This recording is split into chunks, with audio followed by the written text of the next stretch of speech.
आनंद मठ। आनंद मठ और ऋषियों की अनमोल धरोहर को संजोएं।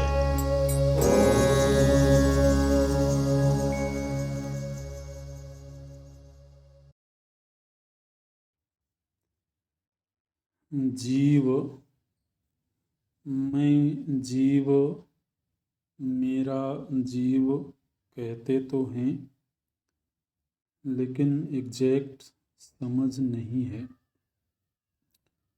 प्रतिबिंबवाद, अवच्छेदवाद समझने के बावजूद जीव भाव पकड़ में नहीं आ रहा है।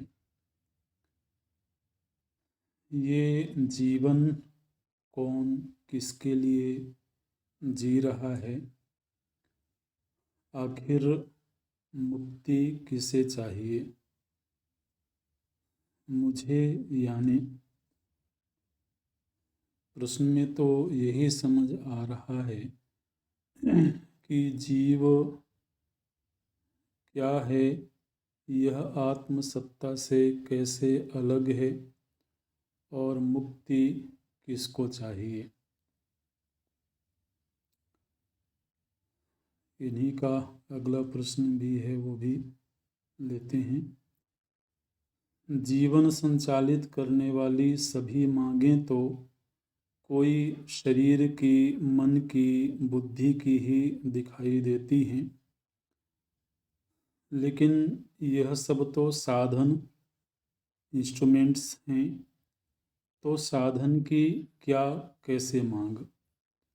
हाँ, साधन को कार्य करने के लिए कुछ मांग हो सकती है, लेकिन ये वैसा तो नहीं है। पूरा जीवन तो शरीर, मन और बुद्धि की खुशी पाने में ही बीत रही है। कृपया उलझन को सुलझाएं। दैनिक जीवन में सांसारिक ज़रूरतें तो रहेंगे, इन्हीं की ज़रूरत पूरी करते हुए जीवन न बीत जाए, ऐसे क्या उपाय हो?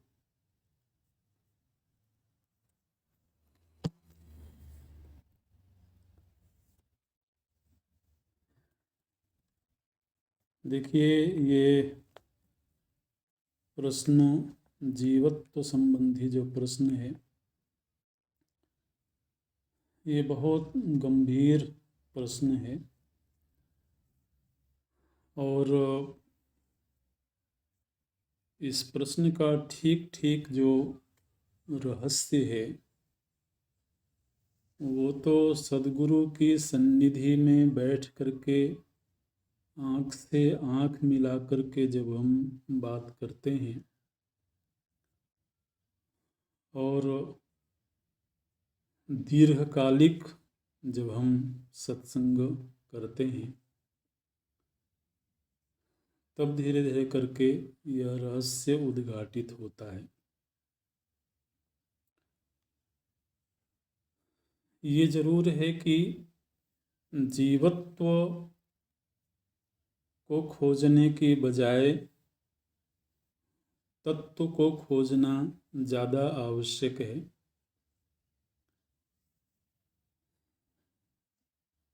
जीवत्व तो परिच्छिन्न सत्ता है, सीमित सत्ता है। यदि हमने जीव को खोज भी लिया तो एक सीमित वस्तु को ही खोजा, है ना। तो सीमित वस्तु को खोज करके भी हमें कुछ लाभ नहीं होना है। तो इस जीवत्व के पीछे जो तत्व है, उस तत्व के अनुसंधान की जिज्ञासा रखनी चाहिए।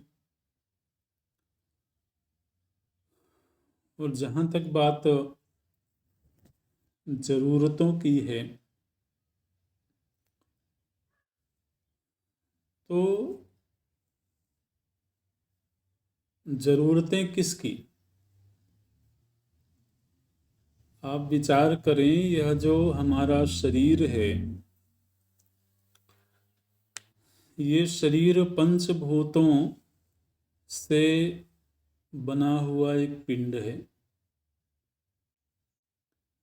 पंचभूतों से बने हुए पिंड में अज्ञान की वजह से चैतन्य का तादात्म्य हो गया। तो ये वैसा ही हुआ है जैसे कि कभी आपने देखा होगा, जब किसी व्यक्ति को प्रेत बाधा होती है, तो प्रेत बाधा में क्या होता है, वो व्यक्ति के ऊपर जब किसी प्रेत के द्वारा उसको आगोश में ले लिया जाता है, प्रेत जब उसके भीतर आविष्ट हो जाता है, तो फिर वह व्यक्ति वही बोलता है जो वो प्रेत बोलना चाहता है ना। उसका जो अपना व्यक्तित्व है वह कहीं पर्दे के पीछे चला जाता है और वह प्रेत ही उसके दिलो दिमाग में बैठ करके और बोलता है। ये आप सभी ने नहीं, लेकिन शायद किसी ने देखा हो। यहाँ भी कुछ ऐसा ही हो रखा है। ये पांच भूतों ने मिल करके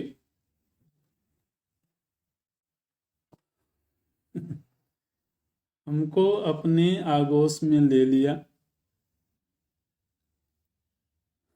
और आकाश नाम का जो भूत है वो हमको कहता है कि तुम स्पेस की खोज करो। व्यक्ति को स्पेस चाहिए, है ना।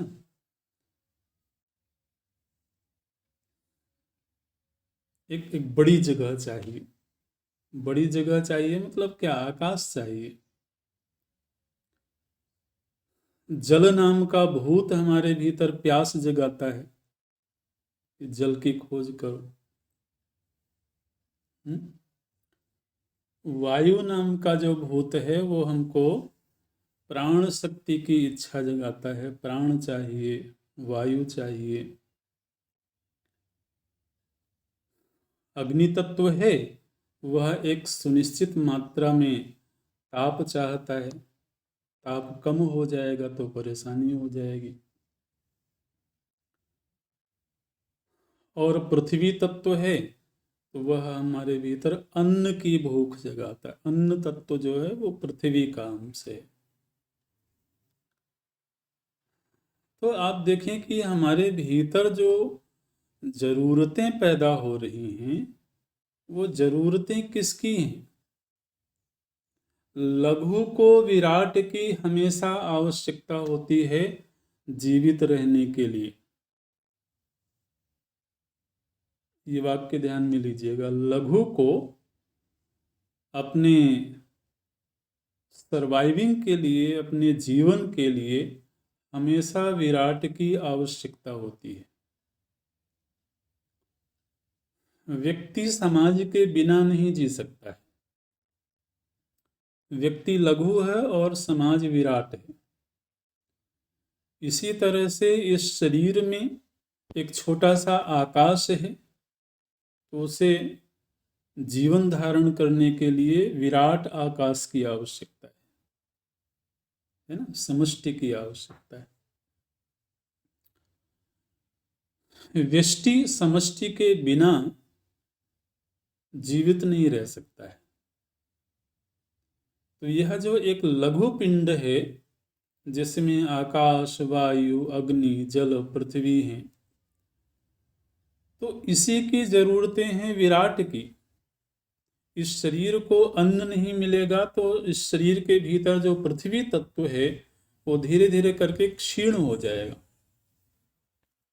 अन्न पृथ्वी का ही विकार है। इस शरीर के भीतर एक वायु तत्व है।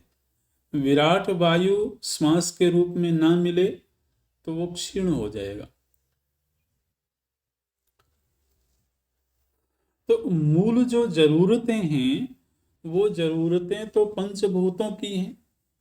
पंचभूत ही पंचभूत से पोषित हो रहा है, और फिर यह पंचभूतात्मक पिंड है। इस पिंड की सुरक्षा की चिंता है, तो इसको एक छाया चाहिए, है ना। तो फिर जब यह पिंड के रूप में बन गया तो इसमें प्राकृतिक व्यवस्था के तहत सृष्टि विस्तार के लिए अगर यह पिंड स्त्री के रूप में बना तो उसे पुरुष की कामना हुई, पुरुष के रूप में बना तो स्त्री की कामना हुई, वह भी शारीरिक है ना। तो इस तरह से अगर देखेंगे तो ये पिंड को सरवाइव करने के लिए ही जरूरतें हैं। एक होती है जरूरत और एक होती है विलासिता, है ना। जरूरत को बोलते हैं अर्थ और विलासिता को बोलते हैं काम। पुरुषार्थ चतुष्टय में ये सुना होगा कभी। एक अर्थ पुरुषार्थ मतलब जीवन धारण करने के लिए जो जरूरतें हैं,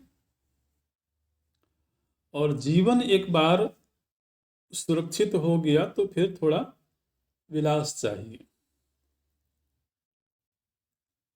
तो ये जो जरूरतें हैं ये तो पांच भौतिक हैं,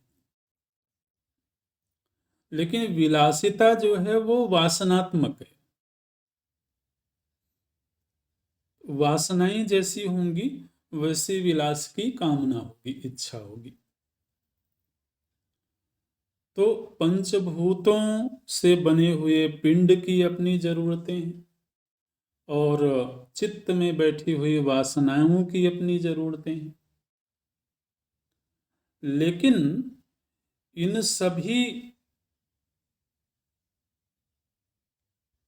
की जरूरतें कौन पूरा कर रहा है? हमको लगता है मैं कर रहा हूं।